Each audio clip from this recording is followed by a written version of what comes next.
Just a few short years ago, Carlee Shoemaker never wanted to leave Kentucky, so she transferred from her University of the Cumberlands to EKU. During her time as a colonel, that's when her fame began to skyrocket. Now, she shares the stage with some of the biggest names in women's golf. Hear her story on the latest episode of Kicking It with the Colonels.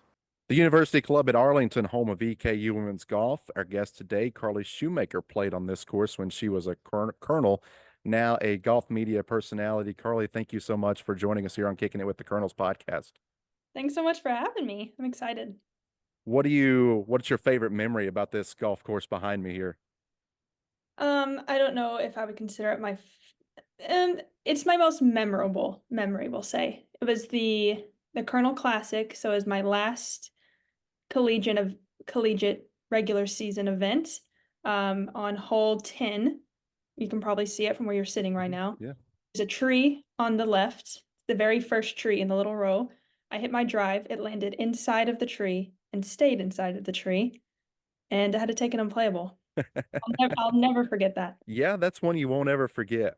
No. That'll be a story you can tell for a long time. Oh, yeah. So now let's take us inside what you do now, your golf media personality. For those that may sound like a foreign language to them, what does that actually entail? Yeah, so I guess people could understand it by saying I'm a golf influencer. I don't like using the term influencer, calling myself an influencer, but that's pretty much what I do. So I like to say I show golf through my eyes and like my life with golf. So I post a lot of videos and content on Instagram, TikTok, and work with a lot of cool brands, mainly golf brands, working with them, getting sponsored by them, and yeah, really just posting a lot of videos and now getting into a little bit of tournament hosting and tournament reporting. So that's still a little bit new to me, just been doing that for a few months now. But yeah, that's pretty much essentially what I do. Yeah, it's a job, but that has to be a lot of fun to do It's that. so much fun. I love it. There is a lot of work that goes into it that a lot of people don't see, but I love it so much. It's so much fun. Now, your background, you're a Kentucky kid your whole life until just recently, growing up in Central City, went to Muhlenberg County, then began college at the University of the Cumberlands, then on to EKU. Kentucky was just in your blood until recently, correct? Yep. I lived in Kentucky my entire life, went to school there. And then last year, yeah, it's been about a year. Last July, I moved here to Florida. How has that transition from Florida or to Florida from Kentucky been for you? Um, I mean, I love it here. I would say it's a lot hotter here. It's hotter here throughout the year, but I mean, Kentucky gets pretty hot in the summers. But just being able to be around golf all the time and be able to play year round, that's what I love the most about it. Um, yeah, and being close to the beach. I love the beach, but I do miss Kentucky a lot. I go and visit whenever I can. And Florida is a state that's very golf heavy. Yes. They, Pretty they much love everyone their here is golf. a golfer. I love it. Yeah. So when I was doing some research on you for this, I read that in elementary school you moved to a house that was on a golf course. Is that like a Mhm. dream for a kid that was wanting to grow up into golf? Well, at that time, I really didn't even play golf. I didn't know what golf was. Uh, so that's kind of what got me into it. So I played all the sports growing up. Basketball was my main sport in elementary school. So when moving to the golf course is when I really started to play golf. I'm sorry, my mouth's a little numb, guys. That's why She said she just went to the dentist right before this, so she is a trooper. so the O's in golf is really bringing it out. But You yeah, can just say like sport or something. um, yeah, moving to the golf course is really what got me into it. My dad played a little bit, but once we moved there, my whole family started playing, and I would go out pretty much every night and just play with my family, and that's how I got started. And your big sister was a big influence in you starting golf, correct? Oh yeah, she played on the middle school and high school team. She's 3 years older than me, so whenever she started playing, I obviously had to be like her. I joined the team. I didn't really play much. I was like on the JV team since I was younger. But I got to travel to the matches with them and got to follow my big sister around. And eventually I started beating her and she didn't like that. So that was fun. And then the matches stopped after you started beating her. Yeah. Yeah, that's usually how it goes, right? Yeah.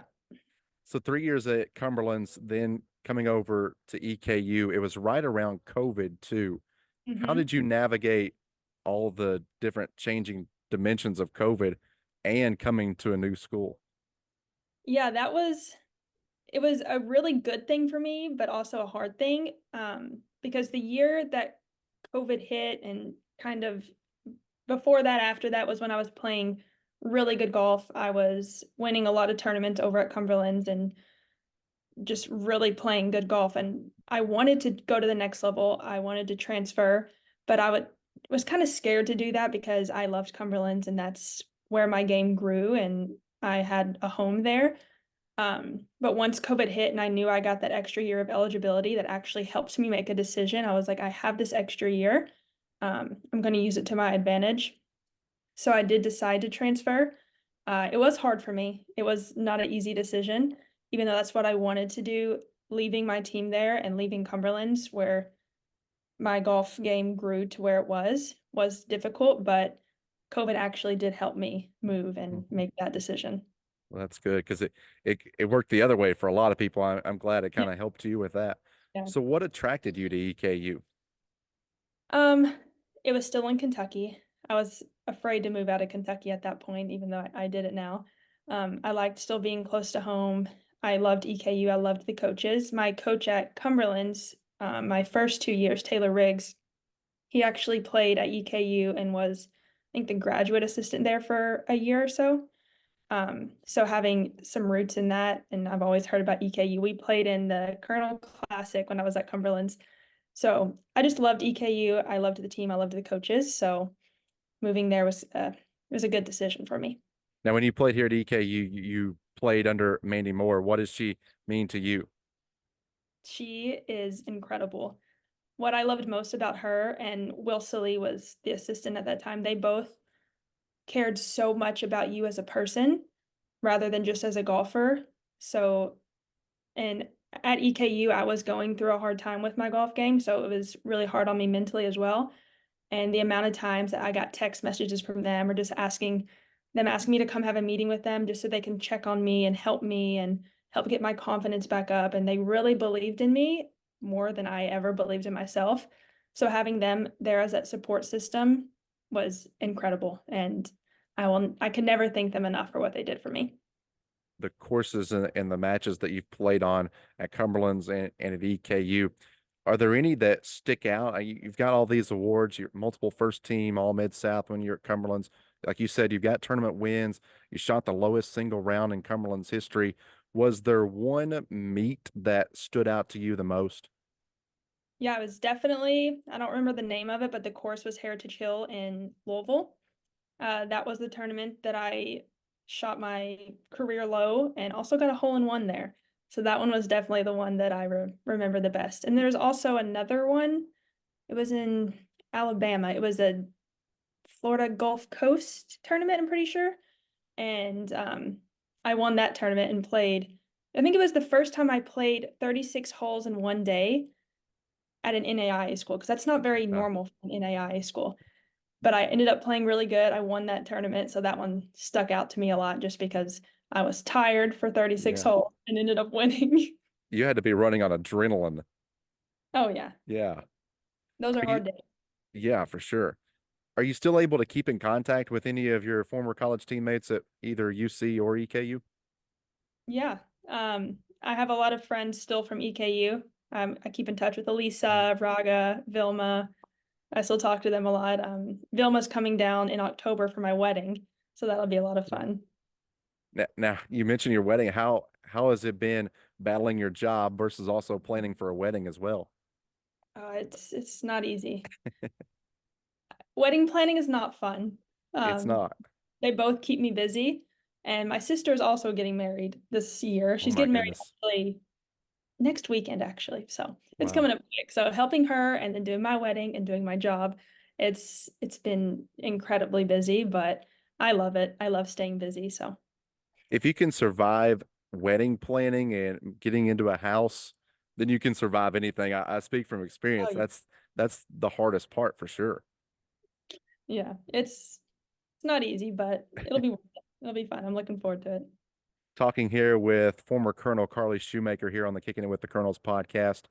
So let's get into a little bit more about what you do now. You said you were big into TikTok, Instagram with your content. Was it just something you did for recreation at first and then it kind of developed into a profession?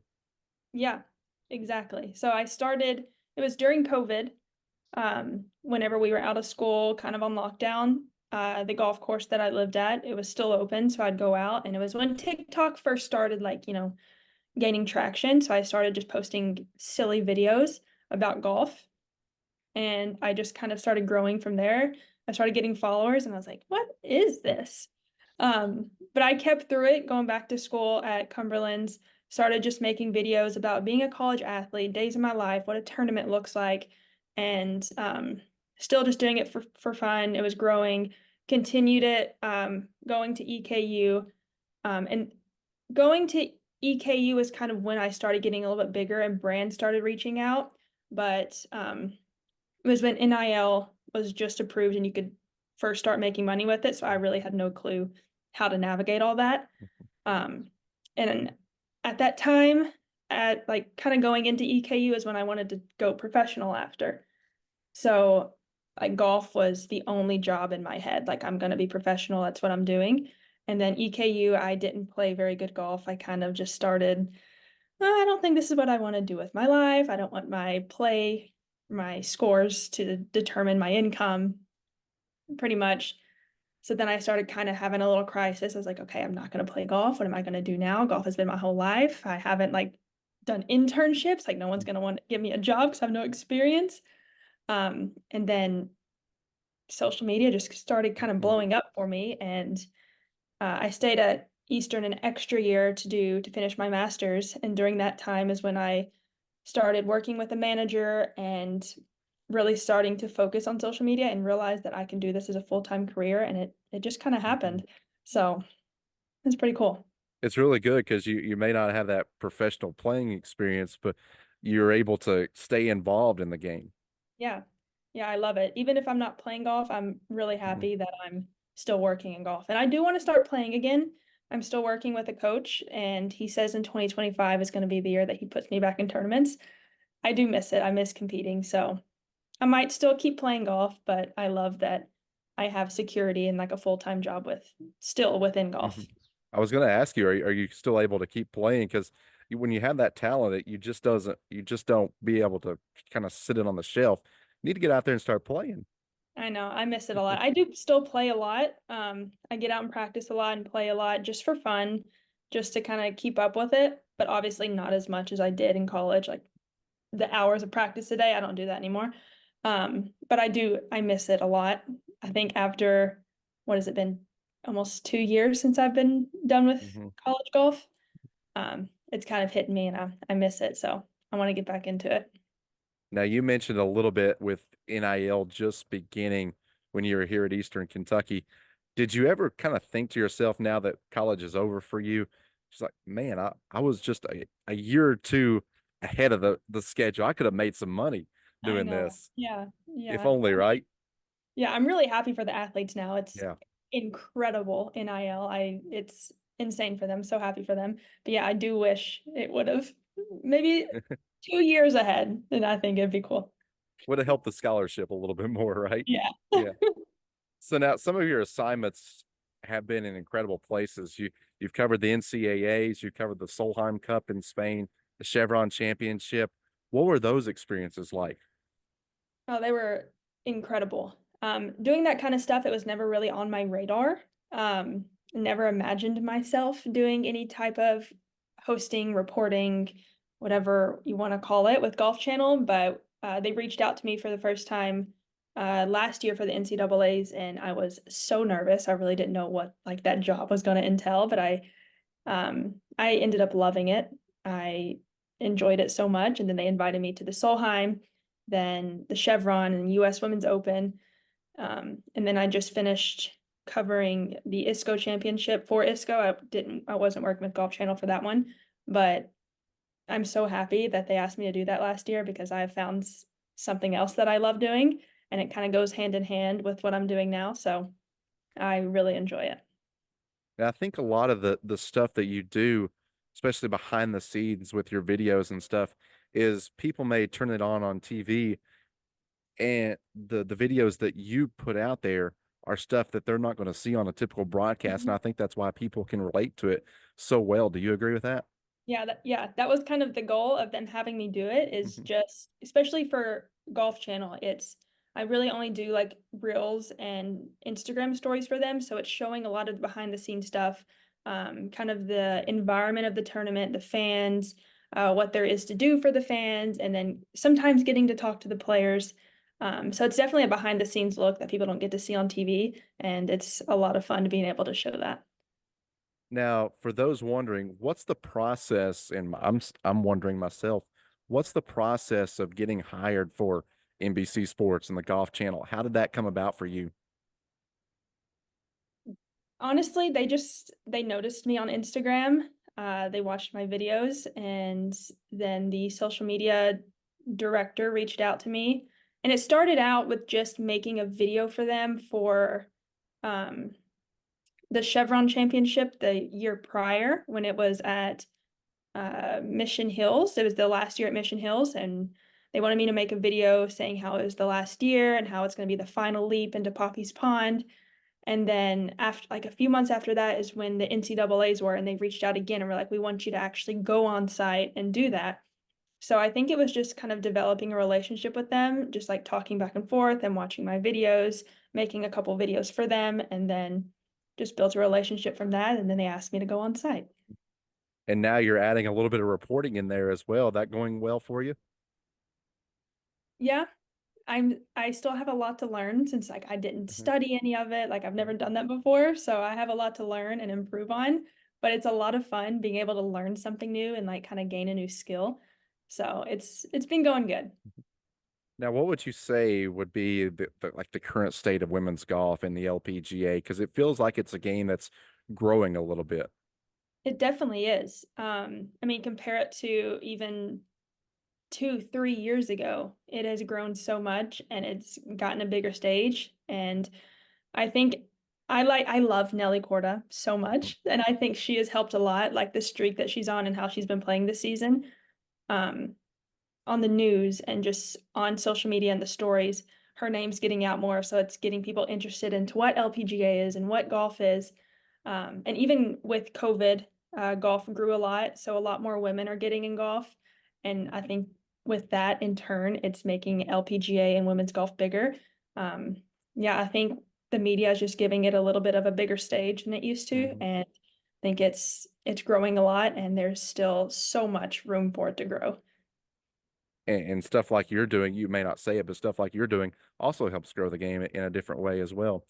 Now, we talked a little bit about some courses there that you may have posted your best score, but take the score out of it as a player. What's your favorite course you've ever played on? Probably Valhalla. I really enjoyed playing Valhalla. It was a really cool experience playing there. That's a very nice one.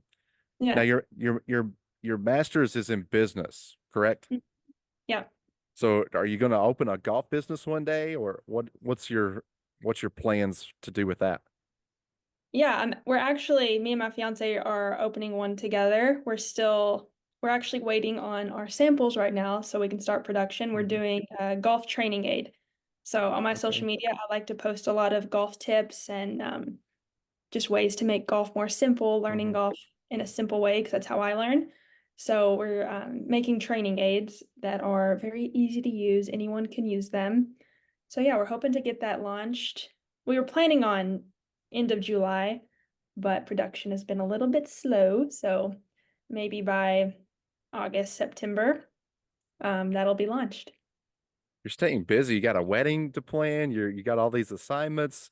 Man, I don't know how you squeeze time in for anything. Yeah, it's crazy, but you gotta enjoy it. Oh, for sure. Do you ever give lessons to younger kids or people wanting to improve their golf games? Um, Not really. I mean, I guess being an amateur, I'm not Uh-huh. technically allowed to. I'm not allowed to like make money with lessons Okay. unless you do it online, but I don't like to consider myself a coach.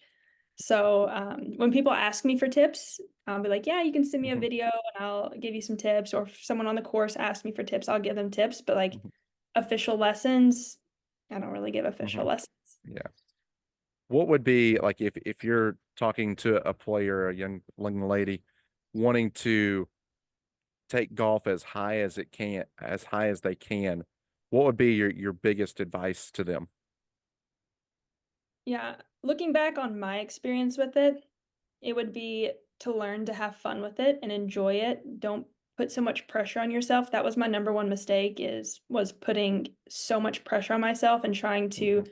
please others with my performance, and that's the worst thing you can do.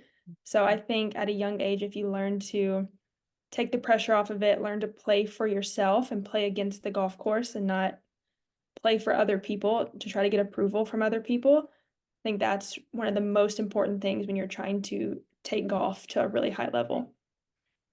Do you have your next assignment planned out for what cup or championship you're going to cover next? Yeah, so the next one I have coming up is the Ally Challenge for the Champions Tour, and then after that is the Solheim Cup again. Is that in Spain again? No, it's in Virginia this year. Virginia? Okay. So it's on Yeah. American soil, which will be Very, fun. very cool. Yep. So for those that want to get into to see some of your videos that may not know about your videos so far, where can they do that? How can they access your videos? Yeah, so I'm Carlee Shoe on pretty much all the platforms. I mainly just do Instagram and TikTok. Instagram is my main one, so it's Carlee Shoe on all the platforms. And yeah, or you can just type in Carlee Shoemaker and it'll come up too. Check it out. Well, Carlee, thanks so much for your time. Well, I greatly appreciate it. It was great to talk to you. Yeah, thank you so much for having me. I appreciate it. All right. That is Carlee Shoemaker, former Colonel, now golf media personality here on the Kicking It with the Colonels podcast. Thanks so much for watching. And until next time, you've been kicking it with the Colonels.